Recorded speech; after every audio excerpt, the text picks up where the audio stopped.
전도서에서 가장 많이 나오는 단어가 헛되다는 것입니다. 우리가 이 전도서를 전도자가 어떤 의미에서 이런 말을 하는가를 모르면 허무주의나 쾌락주의에 빠질 수밖에 없습니다. 어차피 헛된 것 굳이 이렇게 열심히 살아갈 필요 있나, 그렇게 될 수가 있는 거죠. 그러나 성경은 분명히 세상의 모든 일이 헛되다는 게 아니고 해 아래에서 행하는 것이 헛되도다, 그렇게 말씀했습니다. 그러면서 우리에게 영혼을 사모하는 마음을 주셨느니라. 그래서 우리가 해 아래와 해 위의 삶이 어떤 것인가 지난주에 잠깐 살펴보았습니다. 해 아래의 삶은 인간의 욕망이 지배되는 그런 세상입니다. 해 위의 삶은 하나님의 뜻이 이루어지는 곳입니다. 이것은 비록 땅과 하늘, 이 세상과 죽음 이후의 삶으로 나누기보다는 이 땅에서도 해 위의 삶을 살아갈 수 있고 해 아래의 삶을 살아갈 수가 있습니다. 인간의 욕망을 쫓아 살아가고 세상에 마귀가 심어놓은 그 가르침을 따라 살아가는 것은 아무리 수고해도 헛된 것이지만, 이 땅에 살아가면서도 하나님 나라와 그 의를 구하고 하나님의 통치를 따라 살아가면 그것은 해 위의 삶이 되는 것이고 결코 헛된 것이 아니라는 것입니다. 죽어서도 마찬가지입니다. 하나님의 통치를 따르는 천국에서 삶은 우리에게 귀한 삶이지만, 죽어서도 하나님의 통치를 따르지 않는 욕망대로 살아가는 곳이 바로 지옥 아닙니까? 지옥에서 사는 모든 수고는 헛되도다는 것을 우리가 알아갈 필요가 있습니다. 자, 4장 1절, 내가 다시 해 아래에서 행하는 모든 학대를 살펴보았도다. 그러니까 전도자는 분명히 모든 삶이 헛된 게 아니고 해 아래서 살아가는 그 삶, 하나님과 상관없이 인간의 욕망을 따라 살아가는 그 공동체, 그런 조직들을 말씀하는 것입니다. 여기서 우리가 주의해서 보아야 될 단어는 내가 다시. 여기서 다시라는 것은 단지 숫자적으로 한 번 더 보는 걸 말하는 게 아닙니다. 이 히브리어는 슈브라는 단어인데요, 슈브는 가던 길을 돌이켜서 다시 한번 돌아오는 것입니다. 탕자가 집을 나갔다가 다시금 돌아오는 거잖아요. 나갈 때는 무슨 마음으로 나갔겠습니까? 아버지보다 내가 더 똑똑하다는 마음을 가지고 나갔잖아요. 가서 해보니까 안 되거든요. 아하, 우리 아버지의 생각이 옳았구나, 내 생각이 잘못되었구나. 즉 자기 중심적인 사고로 세상을 보다가 막상 세상에 가 살고 보니까 이게 아니구나 알고 이제는 아버지의 마음을 가지고 보는 것을 슈브라 하는 것입니다. 이거를 다시 살펴보는 거죠. 우리는 세상을 볼 때에도 늘 건성으로 볼 때가 있고, 건성으로 볼 때가 있고, 좀 자세히 볼 때도 있고, 똑같은 것이라도 그냥 건성으로 보는 거하고 자세히 보는 것은 다릅니다. 또 자세히 보더라도 내 기준에서 보는 거하고 상대방의 기준에서 보는 건 다릅니다. 선한 사마리아에 비유해 보면 한 사람이 강도를 만나가지고 거의 죽어가는 상태에 있을 때 제사장과 레위인은 그냥 지나쳐 버리잖아요. 자기 입장에서 보는 것입니다. 그런데 걔는 연루되면 내가 번거로워진다. 그러나 사마리아인은 어떻게 합니까? 자기 입장이 아니고 상처받은 자의 입장에서 보는 것입니다. 저 사람이 얼마나 고통스러울까, 얼마나 힘들까, 그 사람의 입장에서 보는 것을 다시 본다, 그렇게 말하는 것입니다. 저는 우리 성도들은 항상 내가 보는 지금까지 봐왔던 그런 관점으로 세상을 보고 사람을 보는 것이 아니라 우리의 마음을 돌이켜서 하나님의 마음으로 볼 수 있는 그런 전환점이 필요한 것이 바로 세상을 다시 보는 것입니다. 성경을 볼 때도 그냥 독자의 입장에서 보는 게 아니고 글을 쓴 사람은 왜 이 글을 썼을까, 그 입장에서 볼 때 이게 달라지는 것입니다. 자녀들이 부모를 대할 때도 그냥 부모님이라고 생각하는 거하고 내가 부모의 입장에서 보는 거하고는 천지차이입니다. 그래서 자기가 결혼하기 전에는 자식의 입장에서는 부모 마음이 느껴지질 않습니다. 결혼하고 부모의 입장이 되고 나면 그때 부모가 이런 마음이었겠구나 하는 것을 알게 되는 것입니다. 저는 항상 우리가 다시 보는 것이 필요하다. 다시 지금까지 봐왔던 그 관점이 아니고 상대방의 마음에서 보는 마음, 하나님의 마음으로 세상을 보는 이런 것이 필요한 것입니다. 오늘날 세상 사람들은 눈에 보이는 것만 봅니다. 눈에 보이는 것. 그러나 성도들은 눈에 보이지 않는 하나님의 마음을 가지고 세상을 볼 수 있어야 되는 것이고, 항상 내 중심이 아니고 타인의 중심, 타인의 마음가짐을 가지고 다시 보는 이런 것이 필요한 것입니다. 목사는 성도의 입장에서 봐야 되고 성도는 목사의 입장에서 보는 이것이 필요한 것입니다. 백성들은 지도자의 입장에서 보는 것이고 지도자는 백성들의 입장에서 보는 이게 다시 보는 것이 필요한 것입니다. 분쟁이 왜 생기겠습니까? 항상 자기 입장에서 보기 때문에 그래요. 자기 입장에서. 내 입장이 아니고 상대방의 입장이 어떨까? 우리가 차를 타고 가면 의도하지 않게 부딪힐 때가 있잖아요. 때로는 내가 가해자가 될 때도 있고 때로는 피해자가 될 때도 있습니다. 내가 피해자가 되었을 때는 내 생각만 하지 않고 상대방의 마음은 어떨까? 저 사람이 의도적으로 박은 게 아니고 저 사람도 실수를 해서 박았으면 저 사람도 얼마나 충격이 클까? 항상 다른 사람 입장에서 보는 이런 다시 보는 슈브의 마음이 필요하겠다는 것입니다. 여기서 전도자는 내가 다시 헤아려서 보니까 모든 학대를 살펴보았도다. 이 학대라는 것은 강자가 약자를 짓누르는 것입니다. 짓누르는 거죠. 즉 강자가 약자를 약자 입장에서 보지 않고 자기 입장에서만 보게 되는 것입니다. 이게 세상에 일어난 일이잖아요. 오늘날 갑질 문화가 없는 곳이 어디 있습니까? 갑질이 뭐겠습니까? 힘을 가진 자가 자기보다 힘이 약한 자들을 짓밟고 짓누르고 마음대로 하는 것이 갑질 아닙니까? 갑질.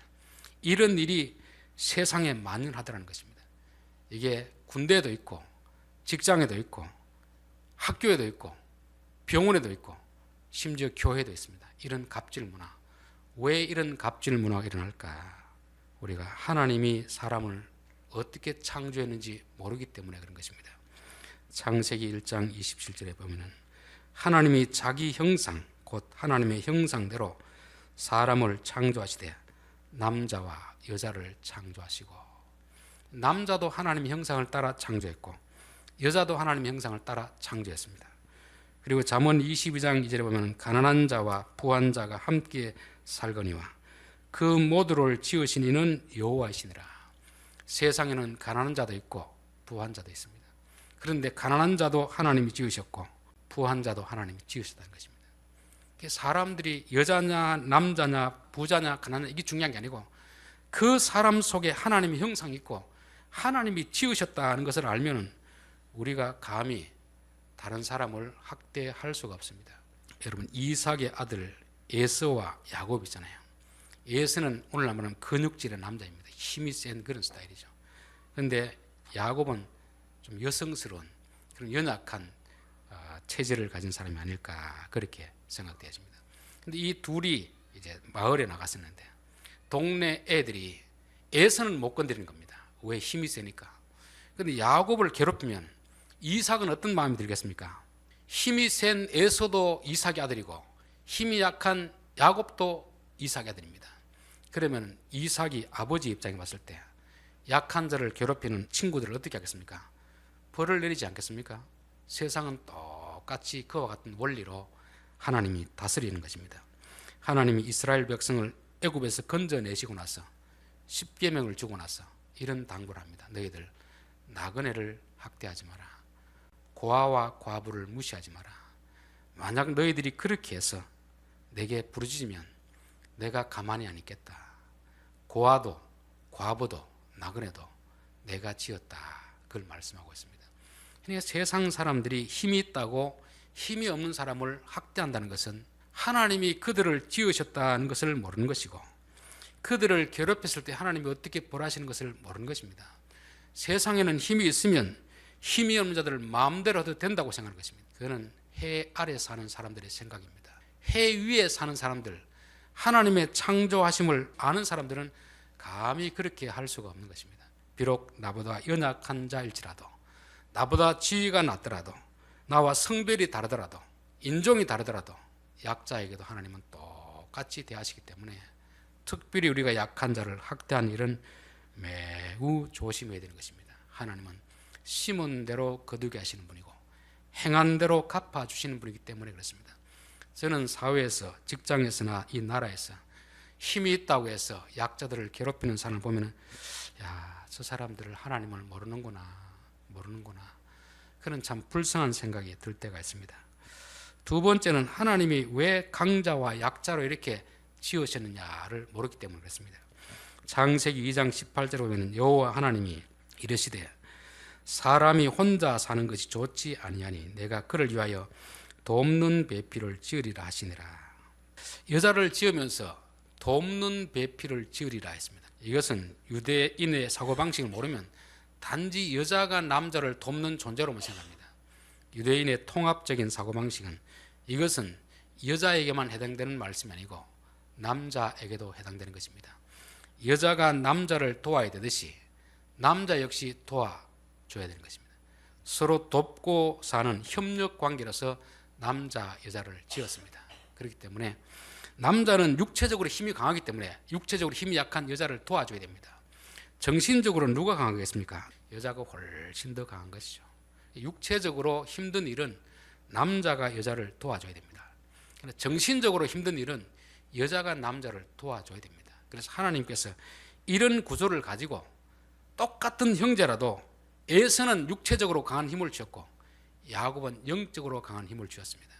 그래서 우리가 사는 모든 세상에서 사람의 관계는 항상 협력의 관계로 협력하도록 이렇게 창조했는데 뱀은 와서 뭐라고 하냐면은 경쟁의 관계로 심지어 하나님과 사람을 경쟁시킵니다.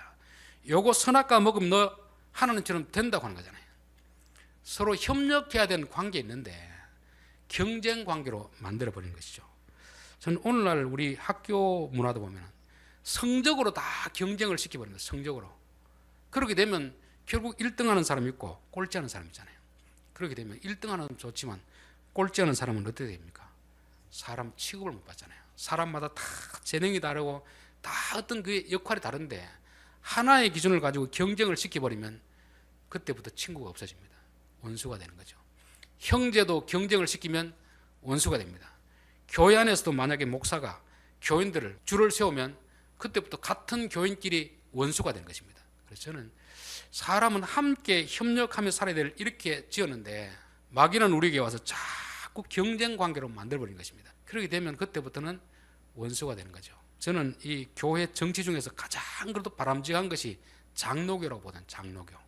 목회자와 장로님들이 협력하도록 이렇게 했는데 근데 또 가장 교회 분쟁이 많은 곳이 장로교입니다. 장로교. 왜 이런지 아십니까? 목사와 장로를 자꾸 경쟁을 시키는 거죠. 경쟁. 누가 크냐 자꾸 경쟁을 시키는 거죠. 이건 누가 크냐의 문제가 아니거든요. 목회자의 역할이 있고 장로님의 역할이 있는데 서로 협력을 하도록 하는 창조인데 이걸 둘 사이를 자꾸 마귀는 와서 경쟁을 시키는 것입니다. 누가 교회에서 주인이냐 이걸 가지고 시키니까 이게 싸움이 되잖아요. 부부 관계도 마찬가지 아닙니까? 여자와 남자를 어떻게 경쟁을 시키겠습니까? 힘이 다른데 종류가 다른데 근데 마귀는 자꾸 와가지고 서로 기득권을 제압하려고 하는 거죠. 기득권. 하나님은 서로 돕는 자가 되라고 했는데 마귀는 와서 뭐라고 합니까?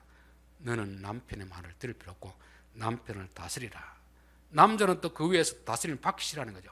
서로 경쟁 관계되다 보니까 분쟁이 끊어지지 않는 것입니다. 그러다 보니까 힘이 있는 사람들은 힘이 없는 사람들을 짓누르고 짓밟고 하는 이런 학대가 있는 것입니다. 그래서 우리는 항상 우리 주위에는 모든 사람을 경쟁자로 보면 안 됩니다. 협력자로 해서 협력자. 성도들도 서로 협력하라고 있는 것이지 경쟁하라고 있는 게 아닙니다. 직장의 동료들도 경쟁하라고 있는 게 아니고 내가 잘하는 걸 가지고 상대방의 약한 부분을 도와주고 내 또 부족한 것은 상대방의 잘하는 부분을 통해서 우리가 같이 도움을 받도록 하나님 이렇게 서로 돕고 도우라고 사람을 지었는데 사람을 어떤 기준을 가지고 자꾸 경쟁을 시키고 경쟁이 이긴 사람들은 약자를 짓밟고 하는 이런 일들이 일어나는 것이 바로 해 아래에서 일어나는 일이라는 것입니다. 그들을 학대하는 자들의 손에는 권세가 있으나 그들에게는 위로자가 없도다. 세상을 하나님이 다르게 지었습니다. 여자를 짓고 남자를 짓고 부자를 짓고 가난한 자를 짓고 그리고 사람마다 재능이 다 다르거든요. 자, 다르게 지은 것은 왜 그렇게 한다고 했죠? 서로 돕고 도우며 살라고 지었습니다. 그런데 마귀가 와서 경쟁을 시켜버리니까 이제는 앞서가는 사람, 뒤처진 사람이 있는 것입니다. 힘 있는 사람들이 약자들을 마음대로 짓밟는 거죠. 그래서 사람들이 만든 것이 정부입니다. 정부. 강자가 횡포를 행하지 못하도록 약자들의 힘을 모아가지고 어떤 한 사람에게 주는 것입니다. 그게 권세 아닙니까? 권세. 통치고 정치입니다. 주는 이유는 뭐겠습니까? 약자들을 보호해 주십시오. 약자들. 강자들의 행포를 막아 주십시오. 왜냐하면 경쟁을 하면 힘 있는 사람이 다 가지기 때문에 강자들이 자기 마음대로 하지 못하도록, 약자들이 억울함을 당하지 않도록 정부가 나서서 약자를 보호하고 강자의 횡포를 막아주십시오. 그래서 정부가 있고 권력을 주는 것입니다. 그런데 인간이 타락하면 권력을 가진 자들이 오히려 강자 편에 서고 약자를 학대하는 일이 일어난다는 것입니다. 이게 오늘 타락한 세상의 구조입니다. 구조. 저는 이 선거할 때마다 이 백성들이 이렇게 어리석을까 그런 생각이 듭니다. 여당 야당 할 것 없이 선거할 때는 다 우리에게 표만 주면 약자를 위해 줄 것처럼 그렇게 말을 합니다. 근데 막상 권력을 잡으면 그들이 약자 편을 들어줍니까? 강자 편에 서서 자기 어떤 기득권을 챙기려고 하겠습니까? 우리가 여러 번의 선거를 해봤잖아요. 그런데 우리는 또 쏟고 또 쏟고 또 쏟고 것입니다. 여러분, 야당이나 여당이나 권력을 가지지 않았을 때는 약자 편을 든다고 말하지만 막상 권력을 가지게 되면 약자 편을 들지 않습니다. 그들에게 권력은 있으나 위로자가 없도다. 그러니까 권력을 가지고 약자 편을 들라고 강자 편의 악한 자를 형포를 막으라고 권력을 줬는데 현실은 그렇지 않다는 거죠. 오히려 그 힘을 가지고 약자를 더 억울하게 하는 일이 있는 것입니다. 그러니까 약자들은 눈물이 있고 위로자가 없다는 것을 말씀하는 것입니다. 저는 이런 시대 속에서 교회가 해야 될 역할이 무엇인가? 교회는 약자 편에 서야 됩니다. 약자 편에. 강자 편에 서서 같이 기득권을 누려가는 것이 아니고 약자 편에서 그들의 눈물을 닦아주는 것이 교회가 존재될 이유다. 그렇게 믿습니다. 여러분, 유럽 러시아 정교회는 세력이 엄청 컸습니다. 그런데 공산주의자들이 시작될 때 교인들보다 훨씬 더 적은 공산주의자들에게 넘어가 버립니다. 왜 그렇겠습니까? 하나님이 넘겨주신 것이죠. 교회가 약자 편에 서서 약자들의 눈물을 닦아줘야 되는데 오히려 교회 안에 부자들이 득세를 부리고 교회의 문이 너무 높기 때문에 약자들이 들어올 수 없는 그런 교회가 되었습니다. 그러니까 하나님께서 이런 교회는 내가 더 이상 이 땅에 둘 필요가 없다. 그래서 공산당에게 넘겨줘 버린 것입니다. 오늘 이 시대도 교회는 어느 편에 서야 될 것인가? 권력자의 편에 서야 될 것인가? 약자의 편에 서야 될 것인가? 세상에는 권력을 가진 사람들은 항상 약자들을 억압하고 학대하고 이런 일이 일어나고 있습니다. 이거는 지금만 아니고 전도서가 기록되었을 때 벌써 3000년 전의 일 아닙니까? 그때부터 사람들은 권력을 가지면 약자 편에 서지 않고 강자 편에 서는 것입니다. 그래서 해 아래에는 위로자가 없도다. 그래서 너희들은 해 아래 살지 말고 해 위에 살아라. 이 교회가 바로 해 위에 있는 동네 아닙니까? 산 위에 있는 동네. 교회에서 오면 위로를 받아야 됩니다. 희망을 가져야 됩니다. 그래서 저는 우리 교인들이 세상에서 참 열심히 성실하게 잘 살다가도 참 직장에서 내가 사는 공동체에서 억울한 일을 당할 때가 있습니다. 그럴 때 사람들에게 가서 호소해봐야 위로가 안 됩니다. 그럴 때는 조용히 교회 나와서 하나님 앞에 내 억울함을 다 풀어놓으면 하나님께서 해준 위로, 그 위로를 받아야 우리가 진짜 위로가 되는 거지. 사람들 몇 마디 하는 그 위로가 그게 무슨 위로가 되겠습니까? 그래서 우리는 교회에 와서 주님 앞에 와서 위로를 받아야 됩니다. 세상에는 진정한 위로가 없습니다. 그래서 수고하고 무거운 짐진 자들아 다 내게로 오라. 내가 너희를 편히 쉬게 하리라. 너희에게 진정한 위로를 주리라. 그렇게 말씀하는 거죠. 위로라는 것은 라함이라는 말은 불쌍히 여기다 하는 말은 불쌍히 여기다. 그러니까 강자가 약자를 불쌍히 여기는 마음이 위로입니다. 위로. 학대는 뭡니까? 강자가 약자를 생각하지 않고 자기 입장에만 생각하는 거죠. 너는 가난하기 때문에 당연히 학대를 받아야 돼. 이렇게 생각하잖아요. 근데 위로는 누가 하냐면은 슈브한 사람들. 자기의 마음을 돌이켜서 자기 중심에서 보지 않고 상대방 입장에서 보는 것입니다. 내가 힘이 있지만 약자들을 약자 입장에 보니까 얼마나 힘들겠나. 그렇게 슈브한 사람들이 약자들에게 베푸는 것이 위로입니다. 위로. 상대방의 뒷모습이 보일 때 진짜 사랑이 시작된다 합니다. 남편과 아내 사이도 마찬가지 아닙니까? 남편의 뒷모습, 어깨에 처진 모습 보면 얼마나 불쌍한 생각이 듭니까? 가정을 위해서 직장 가서 상사들에게 스트레스 받고 그래도 나와서 큰 소리 치는데 앞에서는 큰 소리 치면 뒷모습 보면 참 불쌍한 생각이 들잖아요. 그때 사랑이 시작된답니다. 여러분, 진짜 사랑은 언제 시작됩니까? 내가 힘이 있을 때, 상대방의 약함을 보고서 불쌍한 마음이 들 때, 그때 사랑이 시작되는 것입니다. 우리가 언제 진짜 부모에게 효도하겠습니까? 부모의 뒷모습 볼 때 어깨가 쭉 처지고 걸음걸이가 정상적이지 못한 모습 볼 때, 평생을 자식을 위해 수고하고 결국 뒷모습이 저렇구나 볼 때 자식이 어떻게 부모에게 효도를 하지 않을 수 있겠습니까? 이게 위로하는 마음, 위로. 이 보혜사라는 말이 바로 위로자입니다. 신약에서는 파라클레토스, 성령께서 강자이지만 우리 죄인의 약함을 보시고 우리 곁에 와서 위로해 주는 분이 성령님입니다. 그래서 성령 충만한 사람이 나타나는 특징이 뭐냐면 약자들을 불쌍히 여기는 마음이 있습니다.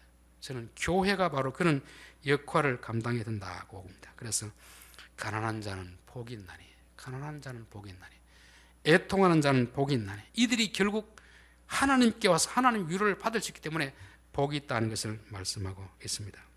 2절, 그러므로 나는 아직 살아있는 산자들보다 죽은 지 오랜 죽은 자들을 더 복되도다 하였으며 이 둘보다는 아직 출생하지 아니하여 해 아래 생하는 악한 일을 보지 못한 자가 더 복되도다 하였노라.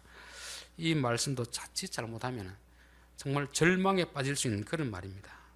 지금 살아있는 자보다 이전에 죽은 자들이 복되고 태어난 자보다 태어나지 않는 자가 복되도다 하는데, 이것은 이 현실을 너무 부정적으로 보라는 게 아니고 권력을 가진 사람들에게 주시는 경고입니다. 경고. 적어도 권력을 가진 사람, 힘 있는 사람들은 그 밑에 있는 백성들이 저분이 우리의 지도자가 되어서 우리가 참 희망이 있구나, 소망이 있구나, 이런 말이 나와야지. 내가 살아있는 것이 내게 저주이고 빨리 죽는 것이 복이었다, 이렇게 말한다고 하면 하나님이 그 말을 들을 때 그 지도자를 어떻게 하겠습니까? 그 지도자를 그 자리에 계속 두겠습니까? 제거하겠습니까? 지도자, 힘이 있는 자들에게 하나님이 경고하는 그런 말씀입니다. 우리나라도 한때는 헬조선이라는 말이 있잖아요. 요즘은 그 말을 쓰는지 안 쓰는지 잘 모르는데, 이 청년들이, 젊은 청년들이 이 땅을 떠나고 싶다는 것입니다. 대한민국에는 희망이 없다는 것입니다. 기득권자들이 다 누리고 오고 있으니까 젊은이들은 기회가 없다는 것입니다. 젊은이들의 입에서 그런 말이 자꾸 나온다는 것은 저는 두렵다는 생각이 듭니다. 하나님 이 나라를 그냥 두실까? 이 나라가 위의 세대들 때문에 젊은이들이 희망을 가지고 살만한 곳이다, 이런 말이 나와야지. 이 땅에 살고 싶은 희망이 없다, 다른 곳으로 이민을 간다든지 죽고 싶은 마음이 든다면 하나님이 보시기 어떨까 두려운 마음이 듭니다. 주여, 약한 자들이 적어도 우리 나라에서 이런 말이 나오지 않게 하옵소서. 다니엘서에 보면 벨사살이라는 왕이 나옵니다. 성전에서 가지고 온 잔을 가지고 술을 마시고 막 자기들 잔치하고 있을 때 하나님의 손이 나와가지고 벽에다 글을 씁니다. 메네 메네 데겔 우바라신. 저게 뭘까? 그러니까 다니엘 해석해 전에 하나님이 너를 달아보니까 너는 함량 이달이다, 너는 오늘로 끝이다 하는 거잖아요. 정치를 하는 사람들이, 재판하는 사람들이 약자들의 눈물을 닦아줘야 되는데 오히려 악한 자의 편에 서서 정치를 하고 있으니까 하나님이 참다 못해서 너는 더 이상 그 자리에 있을 수 없다, 끌어내려버린 거잖아요. 저는 정치하는 사람이나 힘을 가진 사람들이 하나님을 좀 두려워해야 될 줄 믿습니다. 하나님을 두려워함이 없으니까 힘을 가지고 권력을 가지고 약자들을 자꾸 들게 하잖아요. 사도행전에 보면은 벨릭스 총독이 바울에게 하나님 나라의 복음이 뭐냐 물어봤습니다. 그때 바울은 딱 세 가지를 말합니다. 하나님 나라에 대해서 이야기할 때 의와 절제와 심판이라는 것입니다. 벨릭스는 총독 아닙니까? 총독, 로마의 권세를 가진 사람 아닙니까? 권세를 가지고 의를 행하십시오. 의.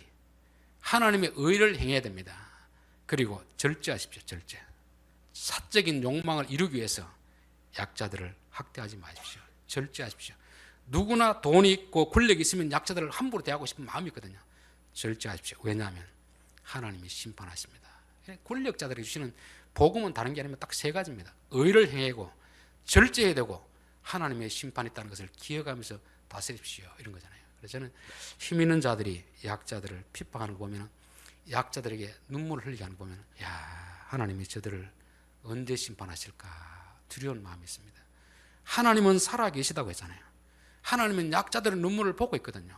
여러분, 우리가 혹시라도 내가 어떤 조직에서 힘이 있는 자의 입장이 있다고 하면 학대를 하면 안 됩니다. 오히려 힘이 없는 자들을 생각하는 마음, 라함, 불쌍히 여기는 마음을 가지고 그들에게 위로자가 되어줘야지. 오히려 힘을 가지고 그들을 핍박한다면 하나님은 그냥 두지 않는다는 것이 성경의 가르침인 것입니다.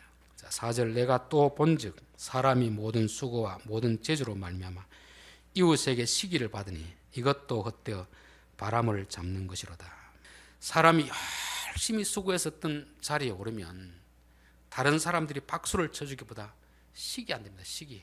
하나님은 처음에는 사람들을 서로 협력하는 관계로 만들었는데 뱀이 와가지고 이걸 경쟁 관계로 만들어 버리니까 내가 잘 되는 걸 사람들이 시기한답니다. 여러분이 만약에 농사를 지어가지고 많은 수익을 올리잖아요. 다른 사람들이 시기하게 되었습니다. 내가 공부를 열심히 해가 높은 지위에 오르잖아요. 사람들이 시기하게 되었습니다. 이게 타락한 인간이 가진 마음입니다. 그래서 우리는 해 아래서 사는 시기하는 자들이 아니고 해 위에 살아야 됩니다. 상대방이 잘 되면 그들도 잘 된 것이 우리의 같이 협력이 되잖아요. 여러분 집안에서 자식이 하나 잘 되면 다른 형제들도 혜택을 받아주잖아요. 굳이 우리가 시기할 필요가 있습니까? 가인이 아벨을 왜 시기합니까? 경쟁자로 보니까 시기하잖아요. 에서와 야곱 왜 서로 싸웁니까? 하나님이 서로에게 다르게 주었거든요. 그러면 육신의 힘을 가지고 동생을 도우면 영적인 힘을 가진 야곱이 형을 도와주고 서로 협력하면 되는데 자꾸 시기하도록 만드는 것입니다. 저는 이게 뱀이 하는 것이다. 사단이 우리에게 뿌리는 것이다. 절대 여러분 형제끼리 시기하지 않도록 경쟁을 시키지 마십시오. 교인들끼리 서로 시기하지 마십시오. 상대방이 잘하면 나까지 같이 잘 되는데 팔과 다리는 시기하는 관계 아닙니다. 눈과 귀는 시기하는 관계 아니잖아요. 고린도 교회는 어떻게 했습니까? 눈과 귀가 서로 시기하고 팔과 다리가 시기해가지고 서로 잘났다고 하는 거잖아요.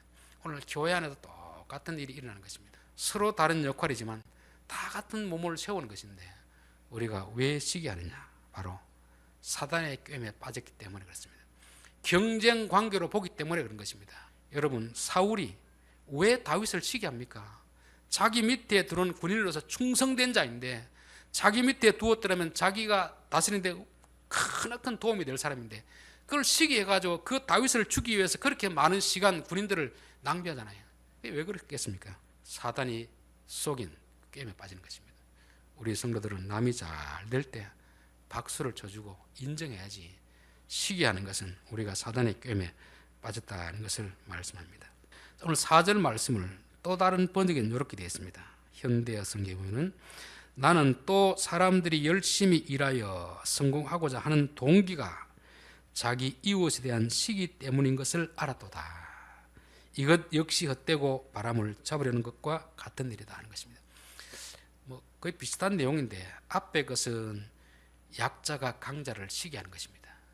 여기 보면 약자가 강자를 시기하여서 나도 그것을 하려고 하는 거예요. 나도 그것을 하려고 하는 거예요. 저도 막 하고 싶은 게 참 많이 있습니다. 이것도 잘하고 싶고 저것도 잘하고 싶은데 가만히 생각해 봐야 됩니다. 한번 내 앞으로 남은 생에 이것 하다가 정말 제대로 써보지도 못하고 인생 마감하는 거 아닌가 그런 생각했습니다. 여러분 모든 사람의 피아노를 잘 칠 필요가 있습니까? 교회 안에서 몇몇만 잘 칩니다. 몇몇. 그렇죠. 또 노래 다 잘할 필요가 없습니다. 몇몇 사람만 잘하면 됩니다. 각각 역할이 다 있는데 상대방이 피아노를 잘 치는 거 보니까 나도 잘 치고 싶은 생각이 들어요. 그럼 재능이 있는 사람은 괜찮아요. 재능이 없는 사람이 잘 치려고 하면은 있는 사람의 몇 배를 노력을 기울여야 되는 것입니다. 그리고 막상 써먹을 일이 없습니다. 저는 그런 것을 느낄 때가 있습니다. 야, 내가 이 하고 싶은 것이 정말 내 인생에 필요해서 하려는 것인가? 남들 잘하는 걸 보니까 시기해서 하는 것인가? 시기해서 뭘 하면 얻어도 우리에게 복이 되지 않는다는 것입니다. 여러분 일을 할 때에도 하나님이 내게 주신 역량을 따라서 재능을 따라서 일을 해야지 남들 잘하는 것이 부럽고 시기해서 하면 이루더라도 우리에게 복이 안 된다는 것을 말씀하고 있습니다. 여러분이 뭘 배우고 싶다든지 하고 싶다든지 이렇게 하더라도 하나님이 주신 재능을 따라서 그렇게 할 수 있길 바랍니다. 정말 내가 필요해서 하나님 하라고 해서 하는 것인가? 아니면 옆에 누군가 하는 것이 부러워서 시기가 나서 하는가? 이걸 한번 점검하는 것을 말씀하고 있습니다. 자, 5절 우매자는 팔짱을 끼고 있으면서도 자기의 몸만 축내느니라. 이 우매자는 남이 잘 되는 걸 보고 앞에 사람은 어떻게 합니까? 그 사람에게 필요하지도 않는데 남들 잘 되는 걸 보고 시기가 나가지고 그걸 계속 하는 것입니다. 이 사람은 덧된 것이고 옆에 사람은 남들 잘 되는 걸 시기하면서도 자기는 아무것도 하지 않습니다. 아무것도 안 하면 괜찮은데 마음으로는 계속 시기하는 거죠. 그러니까 자기 몸만 축내는 것입니다. 자기 몸만 병이 나는 거죠.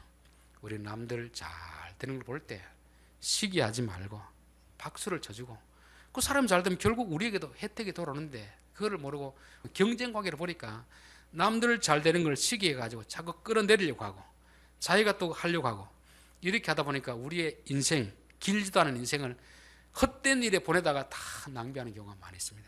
우리는 남이 잘 되는 걸 볼 때 시기하지 말고 박수를 쳐주고 인정하고 내가 잘하는 것을 하면 됩니다. 내가 잘하는 것, 하나님이 내게 맡기신 걸 하면 되는데 또 남이 잘 되는 걸 하지도 않으면서 계속 말로 자꾸 그 비방하고 잘 되는 걸 시기하는 이런 것도 악한 것이다 하는 것입니다. 결론입니다. 우리가 세상을 볼 때 내 기준으로만 보지 말고 다시 보는 기준이 필요합니다. 목사는 성도의 입장에서 다시 보는 것이 필요하고, 성도는 목회자의 입장에서 보는 것이 필요하고, 교통사고를 내었을 때도 내가 피해자이면 가해자의 입장에서 보고 가해자이면 피해자 입장에서 보는 것이죠. 항상 상대방 입장에서 보면 새롭게 보이는데 우리는 늘 하나의 생각, 내 기준에서만 보는, 내 기준에서. 그래서 우리가 늘 성경을 읽을 때도 하나님이 왜 이런 이야기를 했을까, 그 마음을 가지고 보는 것이고, 자녀는 부모의 입장에서 보는 것이고 부모는 자녀 입장에서 보는 것이고, 이런 새롭게 다시 보는 것이 필요한 것입니다. 세상을 보니까 학대가 있더라. 학대. 나보다 약한 자들을 짓밟고 억누르고 이러는데 이거는 하나님을 잘 몰라서 그렇습니다. 하나님은 약자와 강자, 여자와 남자, 또 부자와 가난한 자 다 다르게 지었습니다. 다르게 지은 것은 내가 강한 것을 가지고 약한 자를 도와주라고, 내가 약한 것은 강한 자의 도움을 받으라고 협력자로 세우셨는데 마귀가 와 살짝 틀어놓잖아요. 너 경쟁자다, 경쟁자가 되면 그때부터 상대방은 원수가 되는 것입니다. 내가 상대방을 짓밟고 올라가야 되기 때문에 짓밟고 올라갔으면 상대방을 또 짓밟게 되는 거잖아요. 여러분, 절대 우리 주위에 있는 사람들은 가족도 경쟁자가 아니고 교인도 경쟁자가 아닙니다. 다 같이 협력자다, 협력자. 시기하는 것은 약자가 강자에 대한 반감이에요, 반감. 왜 시기를 합니까? 한 사람이 잘하면 그 혜택이 다 들어오는데 우리는 시기를 해서도 안 되고, 또 어떤 일을 하려고 할 때 시기하는 마음으로 하는 것만큼 어리석은 것이 없습니다. 정말 내가 필요해서 해야지, 제가 잘하니까 나도 저렇게 하자고 싶은 마음, 아무런 내게 필요가 없는데 그런 마음을 하는 것은 바람을 잡는 것 같다. 무언가 잡았는데 손을 펴니까 아무것도 없는, 살아도 될 그런 거잖아요. 그래서 우리의 짧은 인생을 내게 주신 사명을 따라 살아야지 시기에 살면 안 됩니다.